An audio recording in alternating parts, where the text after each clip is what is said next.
नमस्कार।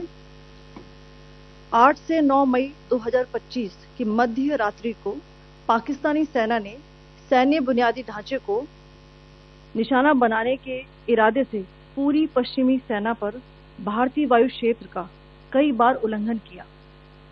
यही नहीं बल्कि पाकिस्तानी सेना ने नियंत्रण रेखा पर भारी कैलिबर वाले हथियारों से गोलीबारी भी की। अंतर्राष्ट्रीय सीमा और नियंत्रण रेखा पर लेह से लेकर सरक्रीक तक 36 स्थानों पर 300 से 400 लगभग ड्रोनों का इस्तेमाल घुसपैठ का प्रयास करने के लिए किया गया। भारतीय सशस्त्र बलों ने काइनेटिक व नॉन काइनेटिक साधनों का उपयोग करके इनमें से कई ड्रोन्स को मार गिराया। इतने बड़े पैमाने पर हवाई घुसपैठों का संभावित उद्देश्य वायु रक्षा प्रणालियों का परीक्षण करना और खुफिया जानकारी इकट्ठा करना था। ड्रोन के मलबे की फोरेंसिक जांच की जा रही है। प्रारंभिक रिपोर्ट्स से पता चलता है कि वे तुर्की के असीस गार्ड सोंगर ड्रोन्स हैं।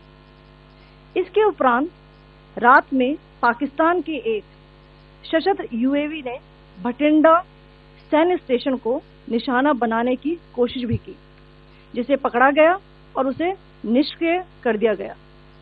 पाकिस्तानी हमले के जवाब में पाकिस्तान में 4 हवाई रक्षा स्थलों पर सशस्त्र ड्रोन्स लॉन्च किए गए। इनमें से एक ड्रोन एडी रडार को नष्ट करने में सक्षम रहा। पाकिस्तान ने जम्मू कश्मीर के तंगधार, उरी, पुंछ, मेंढर, राजौरी, अखनूर और उधमपुर में भारी कैलिबर आर्टिलरी गन और सशस्त्र ड्रोन्स का उपयोग करके नियंत्रण रेखा के पार गोलीबारी भी की, जिसके परिणाम स्वरूप भारतीय सेना के कुछ जवान हताहत हुए और घायल हुए। भारतीय जवाबी कार्रवाई में पाकिस्तानी सेना को भी बड़ा नुकसान पहुंचाया गया। इसके अलावा पाकिस्तान का गैर जिम्मेदाराना व्यवहार फिर से सामने आया। 7 मई 2025 को रात 8:30 बजे एक असफल अकारण ड्रोन और मिसाइल हमला करने के बावजूद पाकिस्तान ने अपना नागरिक हवाई क्षेत्र बंद नहीं किया। पाकिस्तान अपने नागरिक विमानों को ढाल के रूप में इस्तेमाल कर रहा है, जबकि उसे अच्छी तरह से पता है कि भारत पर उसके हमले से हवाई रक्षा की तीव्र प्रतिक्रिया होगी। यह भारत और पाकिस्तान के बीच अंतर्राष्ट्रीय सीमा के पास उड़ान भरने वाले अंतर्राष्ट्रीय उड़ानों सहित नागरिक विमानों के लिए सुरक्षित नहीं है। यहाँ स्क्रीन शॉट में पंजाब सेक्टर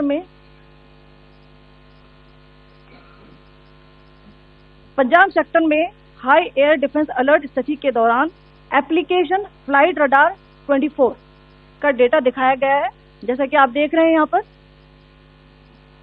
भारतीय पक्ष का हवाई क्षेत्र घोषित बंद के कारण नागरिक हवाई यातायात से पूरी तरह से रहित है।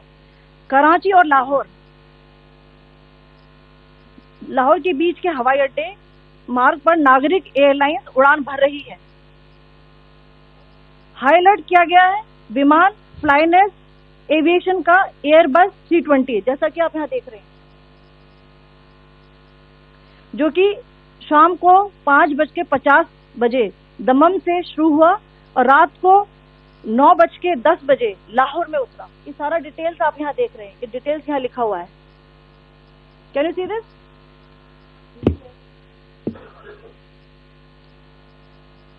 भारतीय वायुसेना ने अपनी प्रतिक्रिया में काफी संयम दिखाया और इस प्रकार अंतर्राष्ट्रीय नागरिक विमान सेवा की सुरक्षा सुनिश्चित की। धन्यवाद। जय Hind.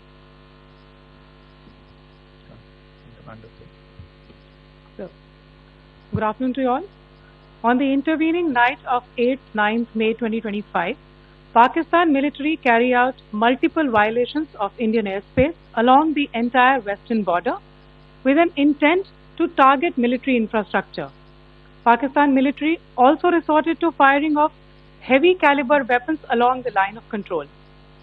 Along the international border and line of control, drone intrusions were attempted from Leh to Sarkreek at 36 locations with approximately 300 to 400 drones.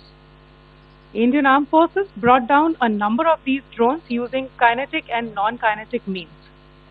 The possible purpose of these large-scale aerial intrusions were to test the AD systems and gather intelligence. Forensic examination of the drone debris is being undertaken.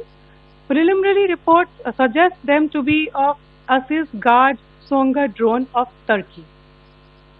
Later in the night, an armed UAV of Pakistan attempted to target Bhatinda military station, which was detected and neutralized.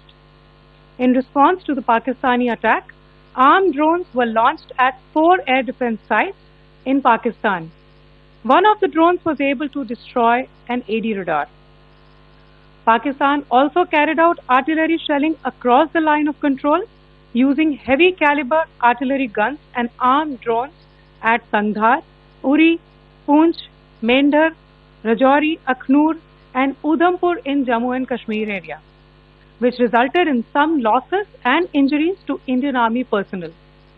Pakistan Army also suffered major losses in Indian retaliatory fire. Additionally, Pakistan's irresponsible behavior again came to fore. Pakistan did not close its civil airspace despite it launching a failed unprovoked drone and missile attack on 7th May at 8:30 hours in the evening. Pakistan is using civil airliners as a shield, knowing fully well that its attack on India would elicit a swift air defense response. This is not safe for the unsuspecting civil airliners, including the international flights which were flying near IB between India and Pakistan. The screenshot we just showed and we shall share with you, it shows the data of the application Flight Radar 24 during a high air defense alert situation in the Punjab sector.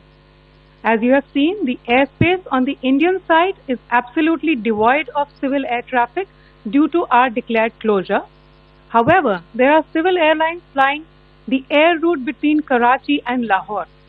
Amongst the other civil aircraft that you can see, we have highlighted an aircraft which is Airbus 320 of Flynas Aviation, which was originated from Dammam at 1750 hours and landed later at Lahore at 2110 hours in the night. Indian Air Force demonstrated considerable restraint in its response, thus ensuring safety of international civil carriers.